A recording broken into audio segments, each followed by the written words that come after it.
ஒரு காட்டுல சோனுக்குருவி தன் குழந்தையோட சந்தோஷமா வாழ்ந்து வந்துச்சு.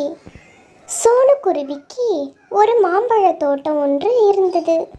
சோனுக்குருவி மாம்பழ தோட்டத்தை பற்றி கேள்விப்பட்ட காகம் ஒன்று இப்படி கேட்டுச்சு.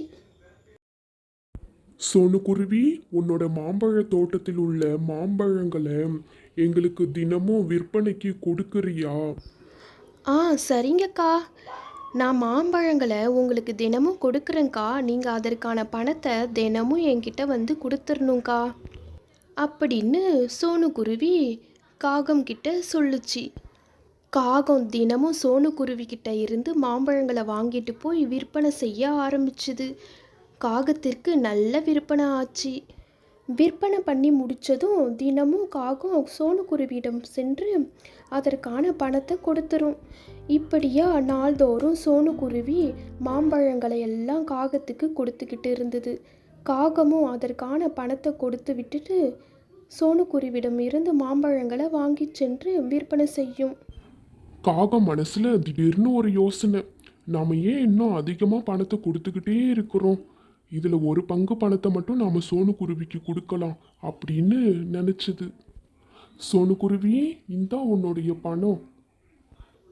என்ன காகம்க்கா, பணம் கொஞ்சமாக இருக்குது, இப்போல்லாம் நீங்கள் சரியாக பணம் கொடுக்கறதே இல்லைக்கா.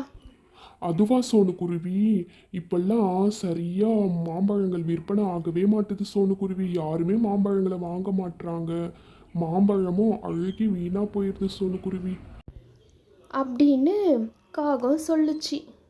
சிட்டுக்குருவி ஒன்று சோனுக்குருவியிடம் சென்று, சோனாக்கா, காகத்துக்கு நல்ல வருமானம் வருதுக்கா, அவ உன்னை ஏமாத்துறாக்கா அப்படின்னு சொல்லுச்சு சிட்டுக்குருவி. ஒரு நாள் சோனுக்குருவி காகத்திற்கு தெரியாம கடைக்கு பின்னால் இருந்து மறைஞ்சிருந்து பார்த்தது எந்த அளவுக்கு கடை விற்பனை ஆகுது அப்படின்னு. நல்லாவே விற்பனை ஆச்சு காகத்திற்கு. ஆனால் காகம்தான் பொய் சொல்லுது அப்படின்னு சோனுக்குருவிக்கு எல்லாமே தெரிந்தது. சோனுக்குருவி இப்படி நினச்சிது, நாம் சென்று கழுகு அண்ணன்கிட்ட சொல்லலாம் இதை பற்றி, அவங்க தான் இதுக்கான உதவி பண்ணுவாங்க.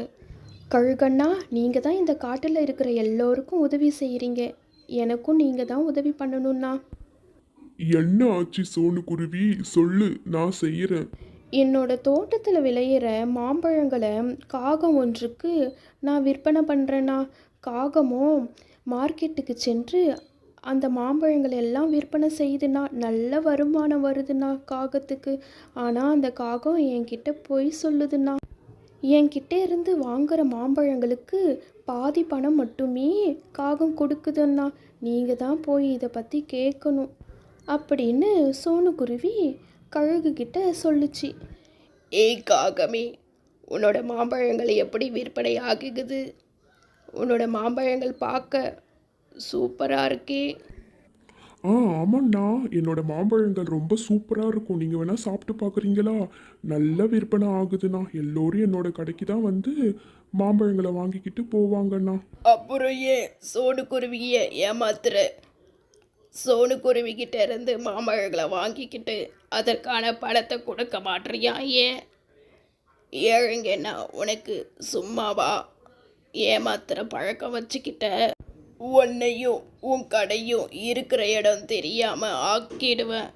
இனிமேல் சோனுக்குருவியை ஏமாத்துற வேலை வச்சுக்காத.